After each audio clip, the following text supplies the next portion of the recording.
Vamos lá. Neemias 2, versos de 11 em diante. Acompanhe na sua Bíblia, por favor.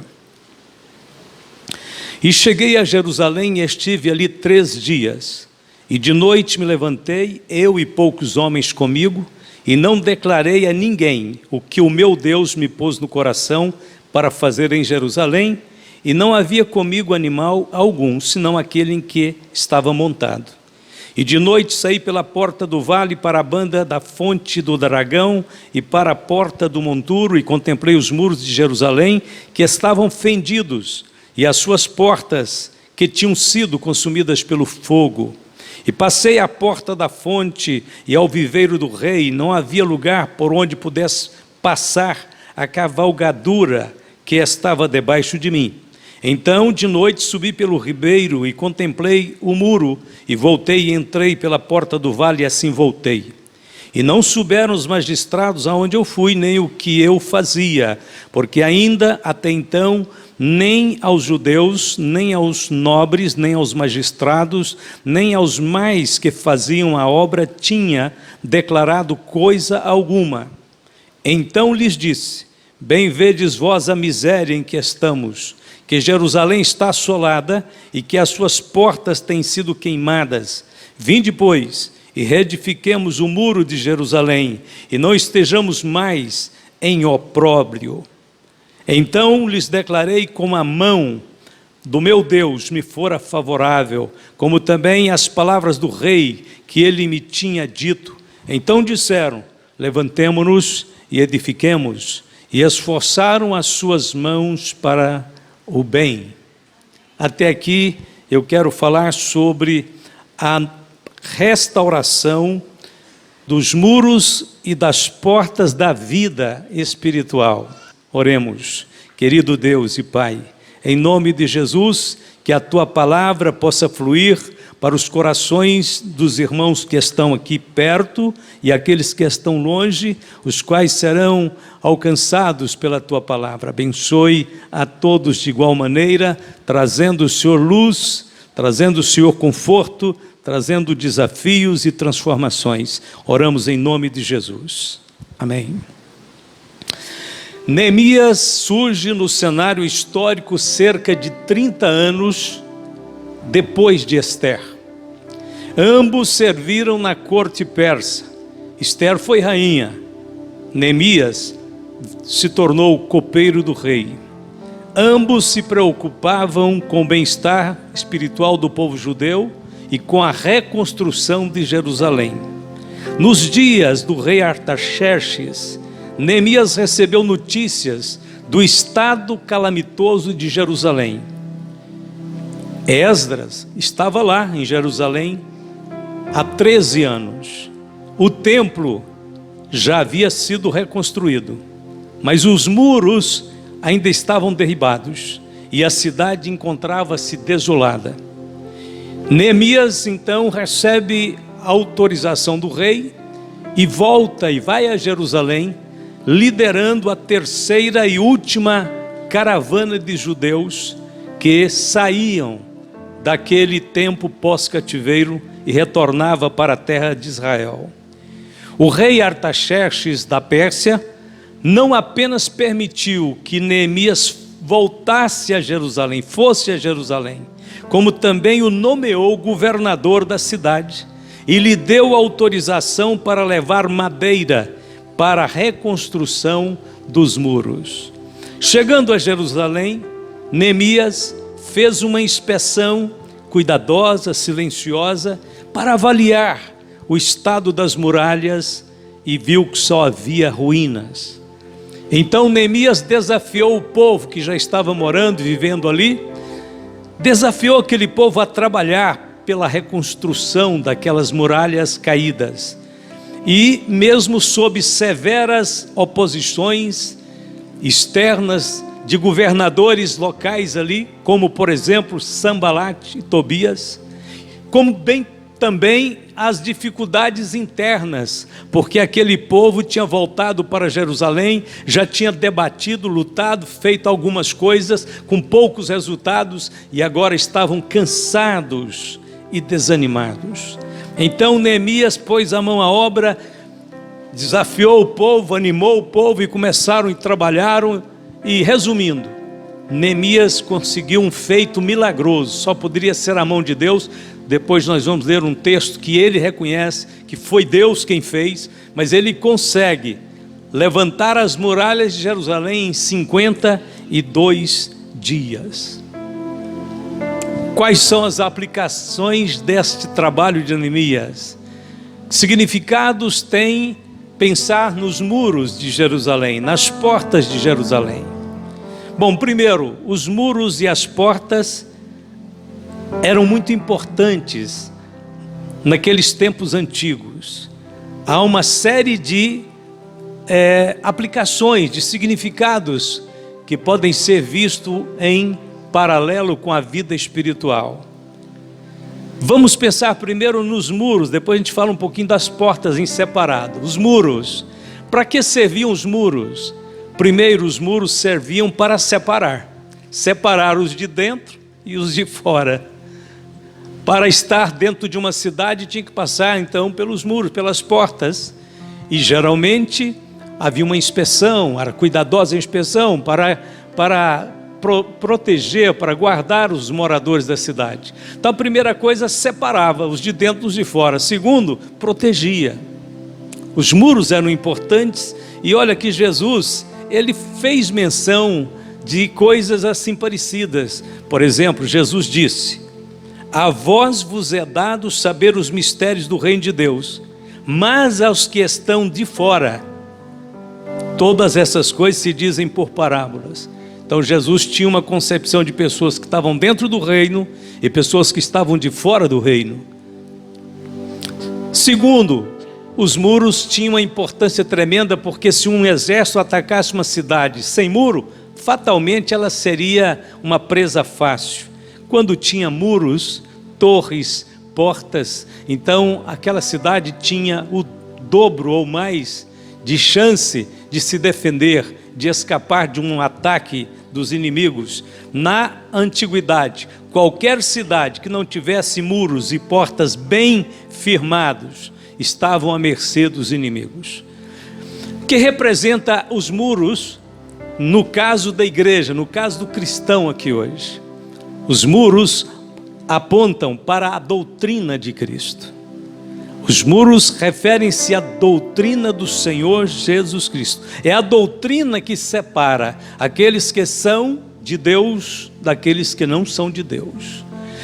É a doutrina que faz distinção entre aqueles que servem daqueles que não servem. E a doutrina de Cristo tem uma propriedade de proteger aqueles que são de Cristo. A Bíblia diz que o Senhor conhece os que são seus, e qualquer que profere o nome de Cristo, aparte-se da iniquidade. Satanás fará tudo para que você seja um crente sem doutrina. Ele vai trabalhar até onde ele puder, para que você não se interesse, de fato, em conhecer a doutrina de Cristo. E mais ainda, em que você jamais pense em praticá-la. Porque tudo que pode pôr pavor no inferno, amedrontar Satanás e pôr demônios para correr, é uma pessoa que acatou, recebeu a doutrina de Cristo e procura vivê-la em suas palavras, em suas atitudes, em suas ações e em suas reações. É exatamente a doutrina de Cristo que faz com que algumas pessoas sejam identificadas de primeira vista aí no mundo por alguém que nunca entrou numa igreja. Quando olha e diz: você é um crente, você serve a Deus. Por quê? Porque a doutrina mudou o caráter, porque a doutrina mudou o comportamento, porque a doutrina mudou a vestimenta, porque a doutrina moldou a maneira da pessoa ser. O diabo fará tudo para que você seja um crente sem doutrina, ou mesmo que você aceite qualquer doutrina. Também é tão ruim como não ter nenhuma. Quando a pessoa é tão assim maleável, é tão fácil de ir na conversa, que ele diz: não, para mim, falando de Deus, está tudo bom. Isso é tudo que o diabo gostaria que todo mundo pensasse. Falando de Deus, está tudo bom. Não, falando de Deus, Deus é um nome que qualquer pessoa pode pronunciar. Qualquer pessoa pode colocar ele numa frase e não ter nada a ver com ele, não ter qualquer interesse de amá-lo ou de servi-lo. Então não é porque fala de Deus que é boa. Não, não é. O Senhor Jesus disse, aliás, João escreveu: todo aquele que vai além da doutrina de Cristo e não permanece nela, não tem a Deus. Quem permanece na doutrina, esse tem tanto o Pai como o Filho. Se alguém vem ter convosco e não traz esta doutrina, não o recebais em casa, nem tampouco o saudeis, porque quem o saúda participa de suas más obras. Segunda carta de João, versos 9 a 11. Se vivermos de qualquer maneira, sem dar atenção ao que Jesus está ministrando, ensinando para nós, Satanás vai achar brechas nos muros da nossa vida.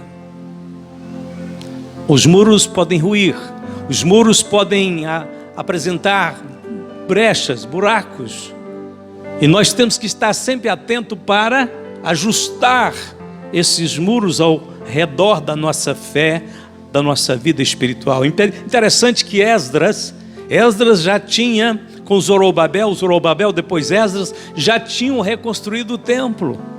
Isso significa que a cidade já tinha um templo, um altar, uma adoração, um culto. Mas tudo estava sendo colocado em risco sem muros. Uma pessoa pode aceitar Jesus, nascer de novo, ter o Espírito Santo, mas se ela não tiver muros, pode correr o risco do santuário do seu coração ser invadido pelo mal, ser contaminado. O inimigo vai respeitar primeiro os muros. Uma cidade murada é vista de longe, não, ali é uma fortaleza. Então, se você tem o Espírito Santo, se você nasceu de novo, se você tem Deus na sua vida, então agora falta você proteger o que você tem. A Bíblia diz: guarda o que tens para que ninguém tome a tua coroa. É preciso de doutrina para proteger o que Deus já nos deu.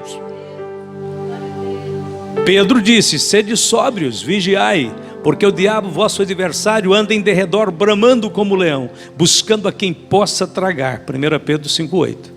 Nós estamos numa situação que, confiando em Deus, guardando a sua palavra, o seu temor, nós estamos protegidos. Mas isso não significa que o diabo não põe em risco a vida de uma pessoa menos precavida, que de forma totalmente imprudente começa a agir, a aproximar muito do mundo, aproximar muito do pecado, do ímpio, para ter comunhão com ele. Isso não é garantia que você está protegido de qualquer maneira. Você está protegido à medida que você está alinhado com a palavra do Senhor na sua vida. Você guarda ela, você procura observá-la no seu dia a dia. As brechas, o que são brechas? Brechas são descuidos do cristão em guardar o conselho do Senhor, são negligências, são falta de vigilância, aproximação muito do pecado, do ímpio, ou do mundo, este mundo sem Deus. Por exemplo, o namoro de um jovem cristão, de uma jovem cristã, não deve ter qualquer intimidade física. Namoro não é momento de nenhum abraço, nenhum beijo. Ah, pastor, quando que eu vou fazer isso? Quando você casar. Ah, mas aí eu não estou namorando. Não existe namoro na realidade. Na realidade não existe essa palavra na Bíblia. Ela não é bíblica, ela não é cristã. Você está tendo conhecimento com uma jovem. Você está tendo conhecimento com o jovem. Enquanto isso, vocês oram para um possível compromisso. Porque o crente não namora para casar, ele casa para poder namorar. O problema é que tem casais, namoros, que começa com uma intimidade tremenda e depois que casa é pancada, aí é briga, aí é confusão. Então espera, ora a Deus, vai preparar primeiro, tá? deixa a moça seguir o caminho dela, não fica querendo dar carona toda hora não, porque os caminhos da brecha é exatamente quando o rapaz começa a querer andar sozinho com a moça. Qual que é o perigo de andar sozinho com uma virgem? A Bíblia diz, prostituição. O perigo é, mas eu não vou fazer isso nunca. Todos que fizeram disse que não ia fazer. Todos. Eu não estou dizendo que você vai fazer, mas todos que diziam que não ia fazer, acabou fazendo. É melhor então cumprir a palavra. Você quer abrir brechas? A doutrina de Cristo ensina isso. O jovem tem que casar puro, a moça tem que casar virgem.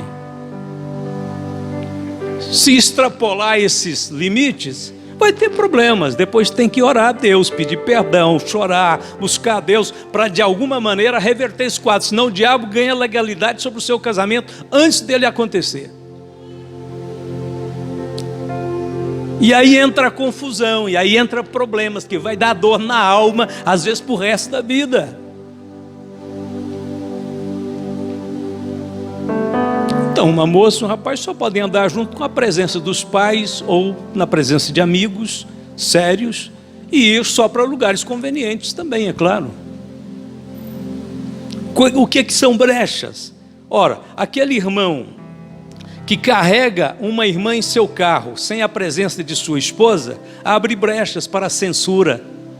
Qualquer um pode censurar e tem direito de censurar. Um ambiente dentro de um carro fechado é muito restrito, é muito privado para ficar um homem ou uma mulher que não tem qualquer vínculo de casamento juntos muito tempo.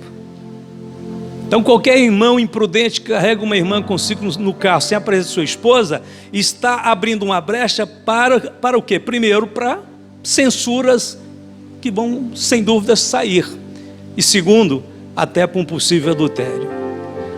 Aquele comerciante que recebe as mercadorias que vem além do pedido que ele fez e não devolve para o entregador, está abrindo brechas para a desonestidade, para o roubo. Aquele que recebe o troco a mais e fica calado, abre brechas para a desonestidade. Aquele que esconde o defeito de um objeto na hora de vendê-lo, abre brechas para a falsidade, para o engano de Satanás.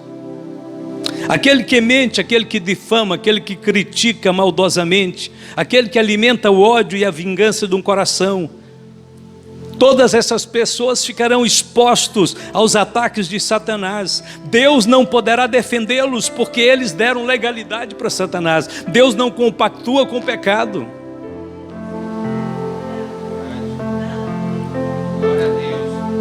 Existem muitos muros caídos que precisam ser reedificados. A Bíblia diz que o que encobre as suas transgressões nunca prosperará, mas o que as confessa e deixa alcançará misericórdia. Provérbio 28:13. Só existe um caminho para restabelecer os muros de proteção novamente. A Bíblia diz: chegai-vos a Deus e Ele chegará a vós. Limpai as mãos, pecadores, e vós de duplo ânimo, purificai o coração. Senti as vossas misérias e lamentai e chorai. Converta-se o vosso riso em pranto e o vosso gozo em tristeza. Humilhai-vos perante o Senhor e Ele vos exaltará. As portas de Jerusalém estavam queimadas a fogo, destruídas. O que representam as portas? Se os muros representam a doutrina de Cristo, que protege o seu testemunho, protege a sua fé, protege o santuário de Deus que está reconstruído já dentro de você, as portas representam a nossa vontade. As portas se abrem para alguns entrarem, se fecham para outros não entrarem, ou para alguns saírem. As portas na Bíblia é símbolo de decisão, é o lugar da decisão. Nos tempos antigos, tudo era decidido nas portas da cidade. Lembra aquela história lá de Ruth, a Moabita? Foi lá na porta da cidade que o pretendente a casar com ela fez toda a negociação perante os juízes. Como é que era o nome do homem? Boaz. Boaz foi lá, tirou o sapato do pretendente que tinha direito de casar com Ruth, que ele não queria. Ele disse: então tira o sapato e me dê, porque ali ele estava dando o direito para Boaz casar com Ruth, e toda a negociação foi feita na porta da cidade. Então as portas significam o lugar da decisão. Somos nós quem decidimos quem deve entrar na nossa mente, quem deve sair, o que deve sair.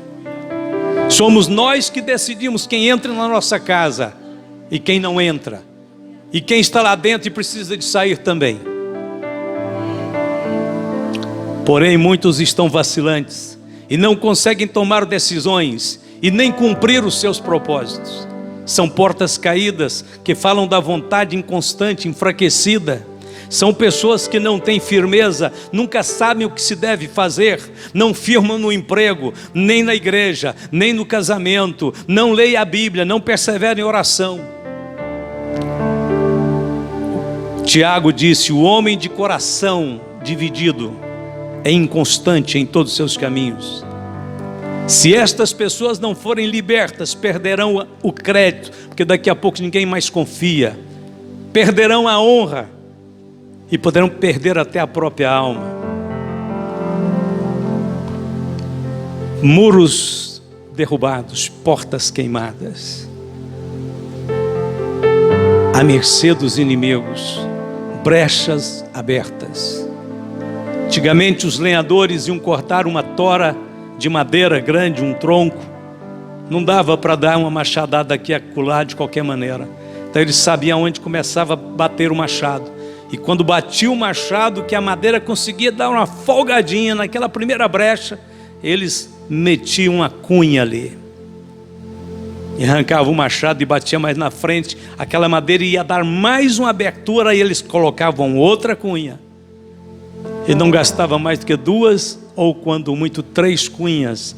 E aquele tronco abria-se na última machadada. E eles continuavam trabalhando com as cunhas. Satanás é especialista em cunhas. Ele quer pegar a pessoa em pequenos detalhes. E aí ele coloca a cunha. Aí fica aberta a ferida ali. As épocas passadas, quando havia escravos, muitos escravos, pessoas que vinham comercializadas da África para ser vendidas no Brasil. Um fazendeiro tinha muitos escravos.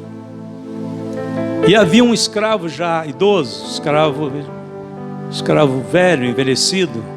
Mas num dia daqueles ele viu uma oportunidade de fugir. No entardecer daquele dia, quando estavam começando a recolher os equipamentos agrícolas que eles estavam trabalhando, fazenda muito grande, um fazendeiro muito rico, ele viu a oportunidade de escapar, e ele embranhou-se na mata e começou a correr.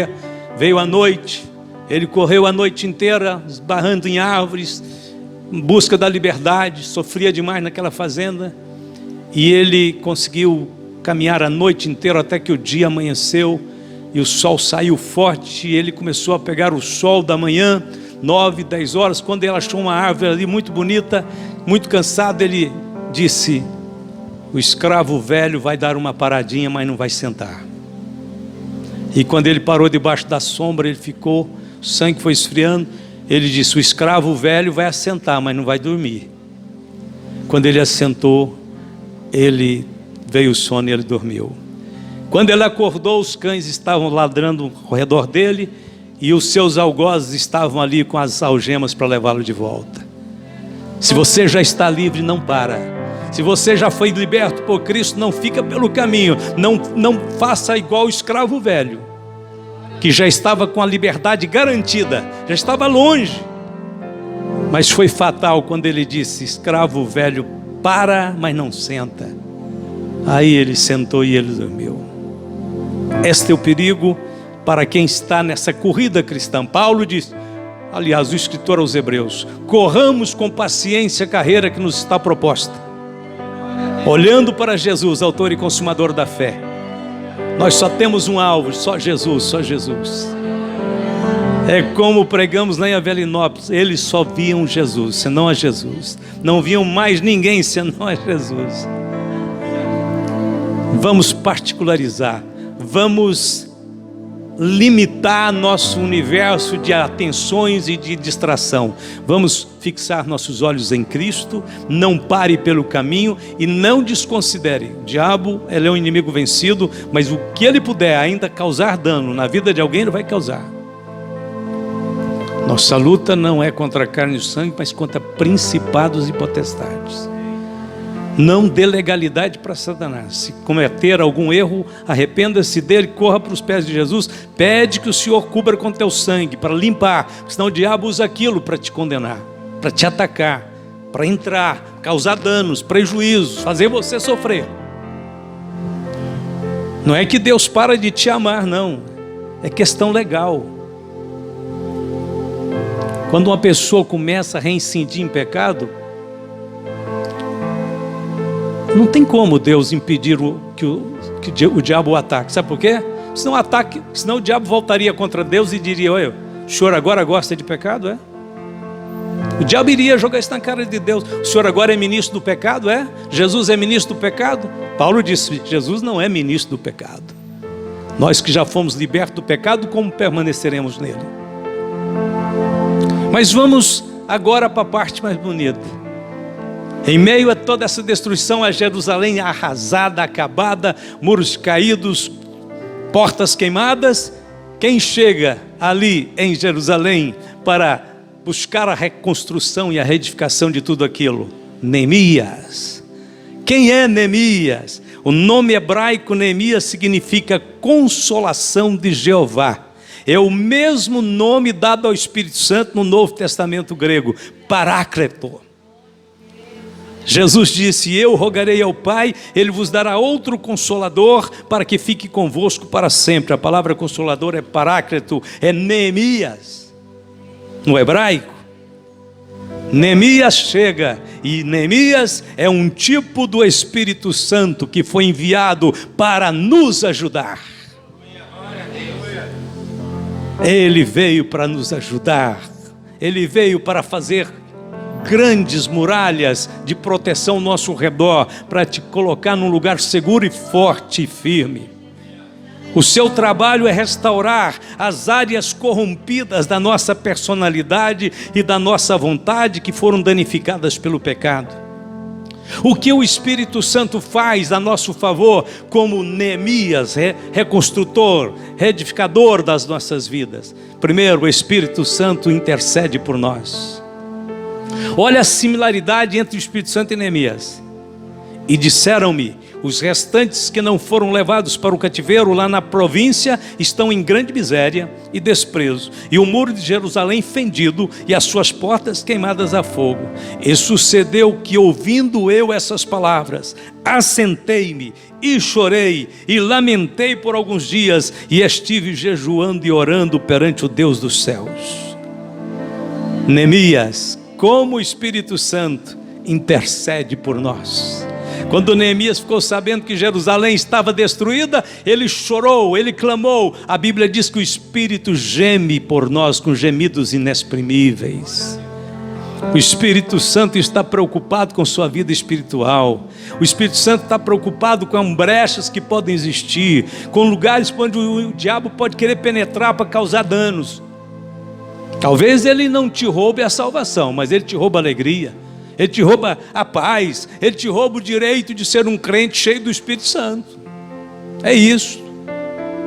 Então o Espírito Santo vem como Neemias, quando ficou sabendo, estava lá na Pérsia, estava tudo bem para Neemias, ele tinha um cargo dentro do palácio, de alta confiança, mais alta confiança do rei, copeiro do rei. Ele que provava o vinho, a comida, tudo que o rei tinha que participar.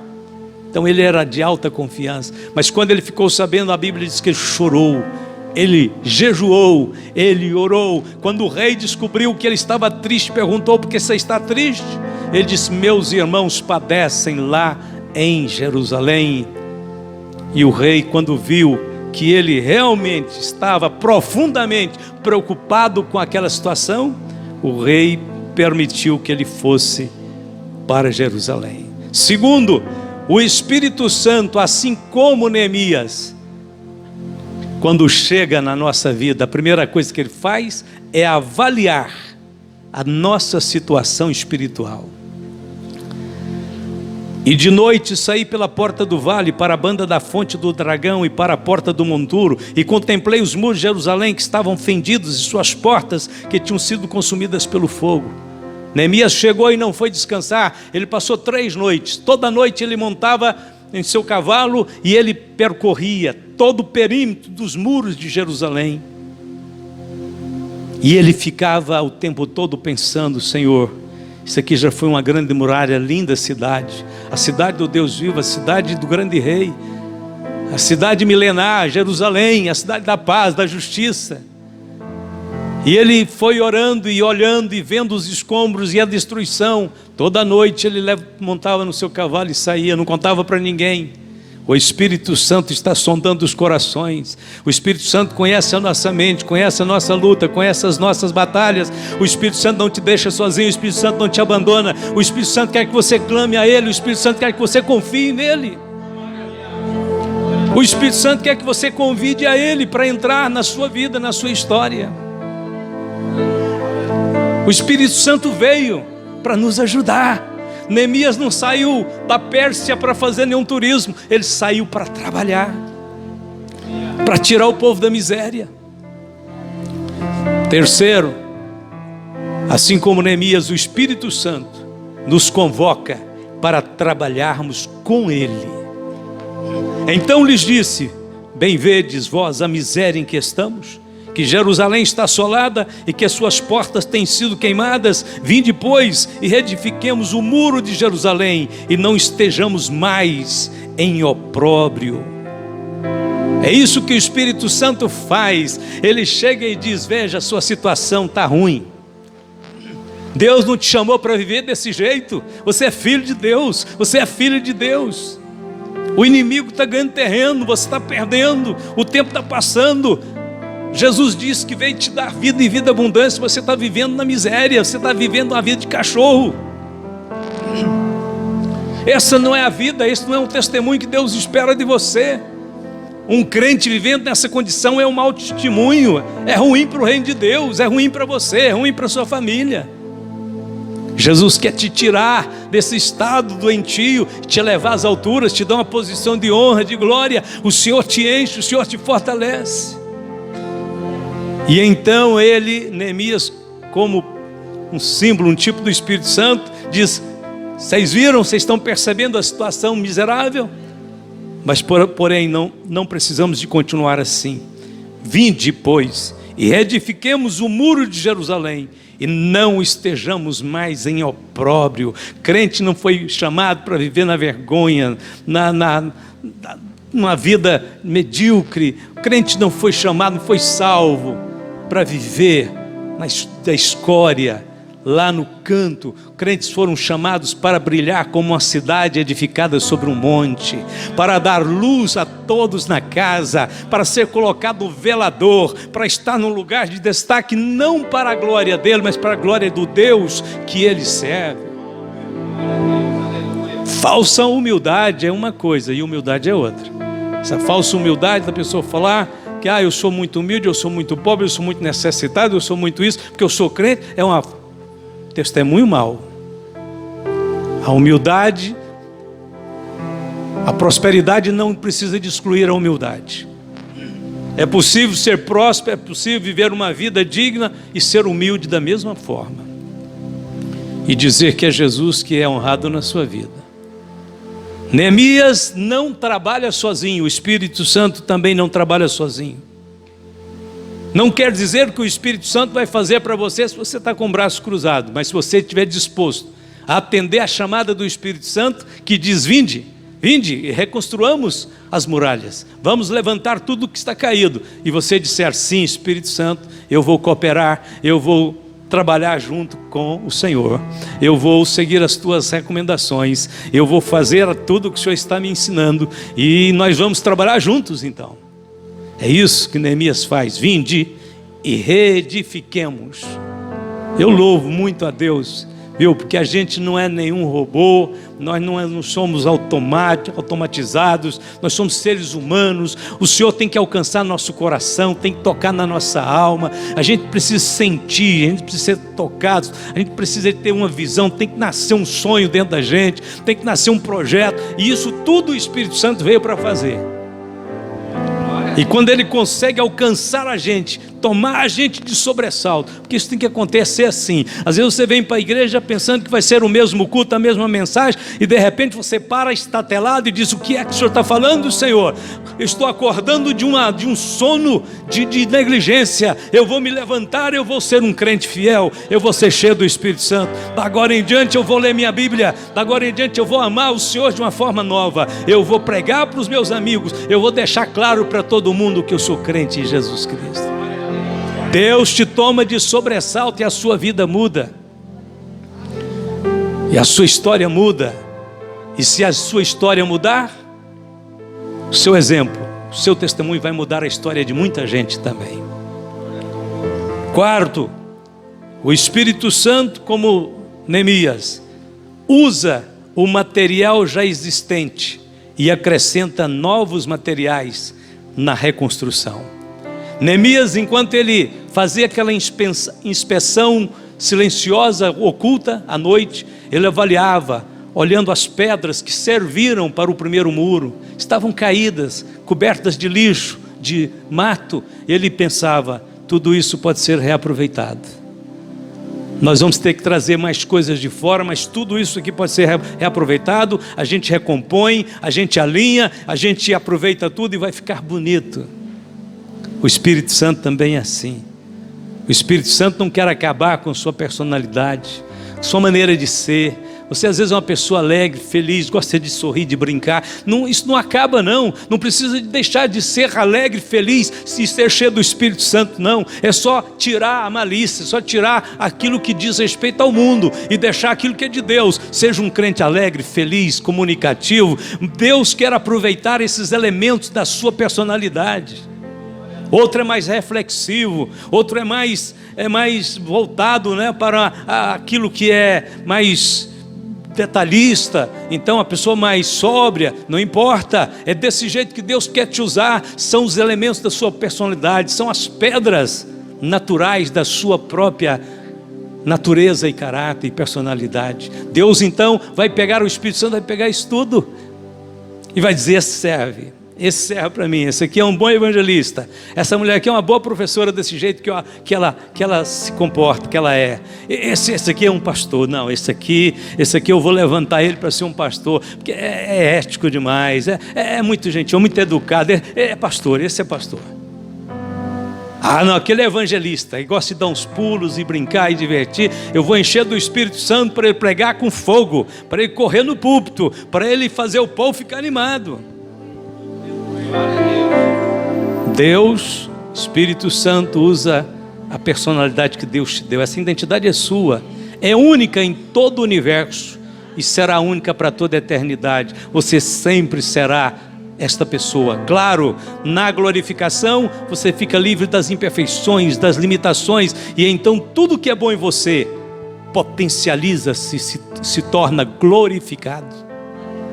E desse jeito você servirá a Deus eternamente. Tudo o que pode ser útil será aproveitado pelo Espírito Santo. Capacidade, formação intelectual, talento, boa vontade, desejo de servir, voluntariedade. Tudo que é bom, o Espírito Santo vai canalizar para a glória do Senhor Jesus. Neemias e os seus trabalhadores viram naquilo tudo, aquelas pedras, aqueles entulhos, viram que eles poderiam trabalhar com aquilo e dar um novo sentido naquele material e acrescentar outros novos materiais para que o muro fosse reconstruído. Quinto, assim como Neemias, o Espírito Santo edifica sobre o antigo alicerce. Quando nós falamos sobre os muros, falamos que é a doutrina de Cristo. Neemias não chegou e planejou fazer outro muro em outro lugar, não. Ele saiu montado a cavalo, porque era mais fácil, para circuncidar a cidade, exatamente no lugar onde o velho muro existia. Ele descobriu os alicerces daquele muro antigo, e quando ele foi reconstruir aquele muro, ele reconstruiu em cima dos antigos alicerces originais do primeiro templo da época de Salomão. Por quê? Porque doutrina não pode ter inovação. Não vem com essa história de que igreja abençoada agora tem que ser preta. Isso nunca existiu na história da igreja. Isso é uma anomalia, isso é uma coisa absurda, isso é uma ignorância. Deus é luz e a Bíblia diz que nele não há trevas nenhuma.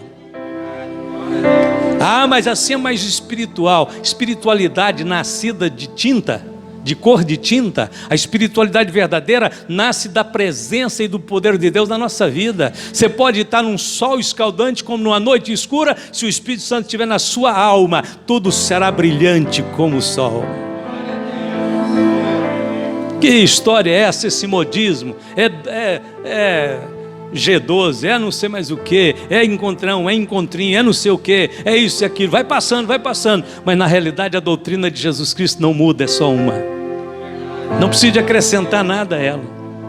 Quando chegou o tal do G12, todos os pastores que foram influenciados pela filosofia do G12 fizeram para si 12 apóstolos. Tinha que ter 12 apóstolos. Aliás, ele seria também o apóstolo-chefe. E teria que ter 12 apóstolos. Aí alguém diz, por que você tem que ter 12 apóstolos? Porque Jesus teve 12 apóstolos. É? E me pergunto eu, e Paulo tinha 12 apóstolos?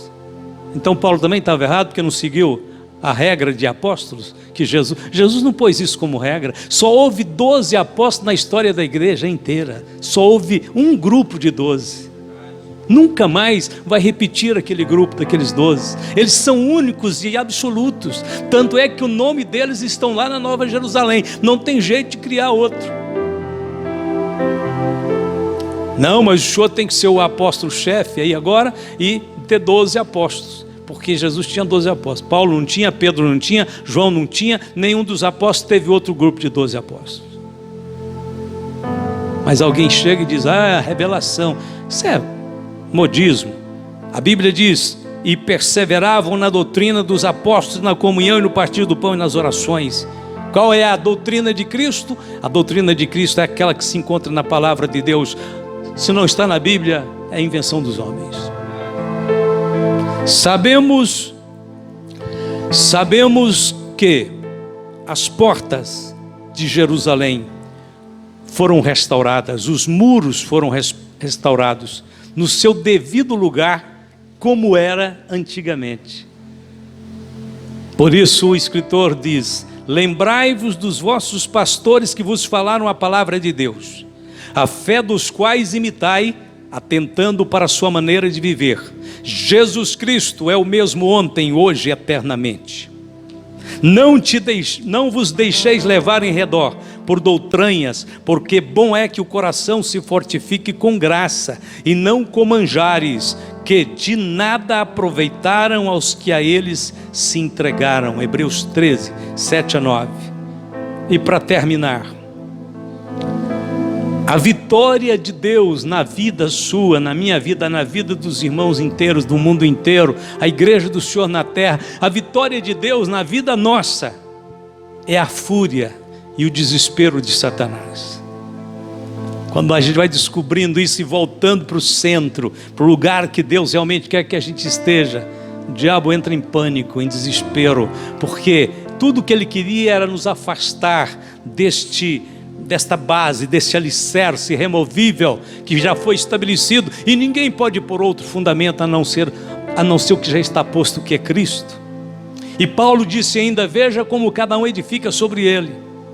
A Bíblia diz assim, tendo Sambalate ouvido que edificávamos o muro, ardeu em ira, e se indignou muito e escarneceu dos judeus. Olha a fúria do maligno, dos inimigos de Deus, quando fica sabendo que os muros estão sendo reedificados, as portas estão sendo estabelecidas, a vida espiritual está sendo preservada e guardada. E ajuntaram-se todos de comum acordo para virem atacar Jerusalém e suscitar confusão ali. Porém, nós oramos ao nosso Deus e, como proteção, pusemos guarda contra eles de dia e de noite. Você não pode baixar a guarda. Isso aqui são princípios de batalha espiritual. Neemias disse: nós estamos conseguindo conquistar sucesso, nós estamos conseguindo realizar o projeto de Deus, mas os inimigos estão ficando furiosos. É aí que alguém diz assim: mas quanto mais eu me consagro, mais levanta a perseguição. Deixa eu levantar. Isso significa que você está incomodando o inferno. Ah, por que antes não? Porque você estava acomodado, porque você estava no território dele. A hora que você saiu do território dele e se armou com Deus, ele sabe que você vai perturbar o inferno. E aí eles querem o quê? Ameaçar, atacar. E sucedeu que desde aquele dia, metade dos meus moços trabalhava na obra, e a outra metade deles tinham as lanças, os escudos, os arcos e as couraças, e os chefes estavam por detrás de toda a casa de Judá. E os edificadores, cada um trazia a sua espada cingida aos lombos e edificavam. E o que tocava a trombeta estava junto comigo. E disse eu aos nobres e aos magistrados e ao resto do povo: grande e extensa é a obra, e nós estamos apartados do muro, longe uns dos outros. No lugar onde ouvirdes o som da buzina, ali vos ajuntareis conosco.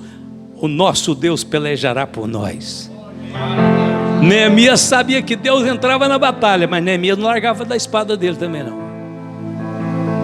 Ele fazia parte dele e pôs os moços dele tudo para pegar a colher, para trabalhar com a colher de pedreiro numa mão e a espada na outra.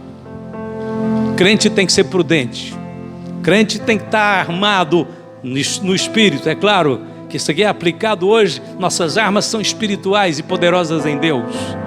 Você tem que aprender que a oração é uma arma espiritual que você tem que praticar todos os dias em comunhão com Deus. O jejum, a leitura da Bíblia, decorar versículos, estar na igreja em comunhão com os irmãos, fugir do mundo e do pecado. O diabo não pode ter ocasião na vida de ninguém.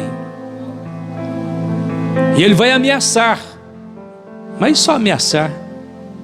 Ele não faz o que ele pretende fazer, porque se ele pudesse fazer o que ele pretende fazer, ninguém estava vivo mais neste mundo. Neemias conseguiu concluir os muros e as portas em 52 dias. Isto foi espetacular e causou grandes danos aos inimigos. E sucedeu que, ouvindo todos os nossos inimigos, temeram todos os gentios que havia em roda de nós, e abateram-se muito em seus próprios olhos, porque reconheceram que o nosso Deus fizera esta obra. Neemias 6,16. Os inimigos vão ameaçar, vão falar que vai bater, vai destruir, mas eles não vêm, eles vão ficar ancorados para lá. Deus vai resisti-los e daqui a pouco eles vão ficar envergonhados e vão fugir e vão para longe. Por quê? Porque Deus está na sua vida e você tem um compromisso com Deus. Vamos ficar de pé. Assim como Neemias se preocupou com Jerusalém, o Espírito Santo também está se preocupando com as nossas vidas. Nós precisamos do Espírito Santo para restaurar os muros da nossa personalidade, as portas do nosso querer, a fim de que os povos da terra não venham zombar de nós. Paulo disse: tendo por certo isto mesmo, que aquele que em vós começou a boa obra, a aperfeiçoará até o dia de Jesus Cristo. Nosso Neemias está trabalhando. O nosso Neemias nos convoca hoje para a batalha, para a reconstrução. O nosso Neemias nos convoca hoje para resistir a esses inimigos que afrontam a sua vida. Quero te envergonhar neste mundo, porque você serve a Deus, mas em Deus você fará proeza. Eu quero concluir desafiando os irmãos como Neemias desafiou. Neemias disse: vede a miséria que estamos. Não é só isso que Deus tem para você não. Isso é muito pouco. Deus tem muito mais. Você chegou até um certo ponto e parou, estacionou. Lamentavelmente alguns começam às vezes até a regredir. voltar um pouquinho. Não volte, não pare, continue. Quero desafiar você, vede a miséria em que estamos. Essa é a vida que você pediu para Deus, que você quer de Deus? É tudo que você esperava do Espírito Santo? Eu não paro, não. Eu vou gemer até o fim, clamar até o fim. Eu vou buscar até o último dia da minha vida neste mundo. Vou dizer: Jesus, eu creio no Senhor, creio que o Senhor é grande, creio que o Senhor tem coisas grandes para fazer em nossas vidas e através de nós. Vede a miséria em que estamos, disse Neemias. E ele disse: levantemos e edifiquemos. O Senhor será conosco. Eu quero convidar você que não está acomodado com a sua situação, mas sabe que precisa ter mais, melhorar mais, buscar mais. Eu quero te convidar para nós orarmos aqui na frente. Pode sair do seu lugar, pode vir à frente para nós orarmos. Nós vamos clamar a Deus juntos. O caso é sério, mas Deus é bom.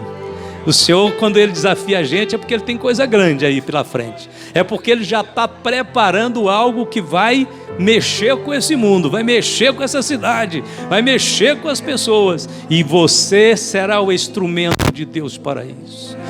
Nosso Neemias, consolador de Jeová, é o Espírito Santo de Deus que foi enviado para nos guiar em toda a verdade, para nos levar a grandes realizações.